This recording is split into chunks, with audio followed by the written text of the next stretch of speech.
Greetings, everybody. It's Pastor Chris here to talk about sermon this coming week. We've been in this series of resurrection living, the fruitful practices of it.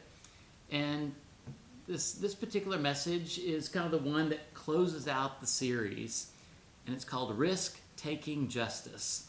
And you would think that justice work alone is risk-taking enough. But to put risk-taking in front of justice, it seems like it takes justice to another level. It's kind of really saying it's not just justice work. This is on the edge justice work. The grounding text for the sermon comes from the Gospel of Luke, chapter 5, and it's a story about Jesus responding to the needs of a leper. And once someone was determined that they had leprosy, they were pretty much taken out of the main community, and they lived out on the edges of the city. And they were kind of, a definition of someone on the margins. They physically were on the margins of their community. They were considered unclean. If someone else touched them, they were afraid they would get leprosy, and then they would be on the margins. And so these were people that didn't get to be a part of mainstream society. And religious leaders avoided contact with them. It was just a horrible place to be in once you had leprosy.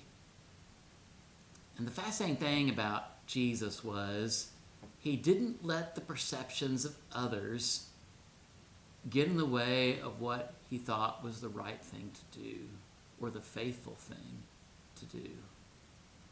As he approached the city, they call out, "Please heal us if you choose."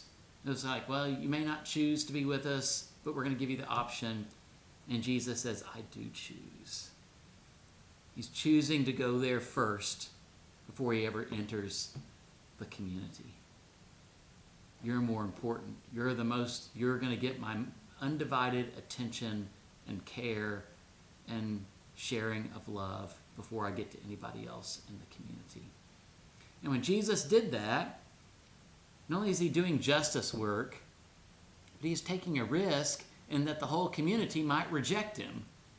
So if you went out where the lepers were, we're not going to even welcome you into the town. Jesus is willing to risk everything, his ability to minister to that community, to make sure that those that had the least opportunity would feel the most benefit of God's love. Sometimes in our justice work, we want to gravitate around the areas of, I can do justice work because this arena feels safe to me or it feels comfortable to me. And Jesus reminds us that justice work takes us outside of our comfort zones, takes us places we would not normally go, leads us places that we've never been before, and that we share and exhibit the same level of depth of care and compassion to those regardless of where we find ourselves. Sometimes the greatest risk produces the greatest opportunity for internal transformation. And yet that's not really the reason we were taking the risk in the first place. It's simply a benefit of taking the risk to develop a better, beloved community that God created for all of us. So I'm going to ask you to take a risk and join us on Sunday.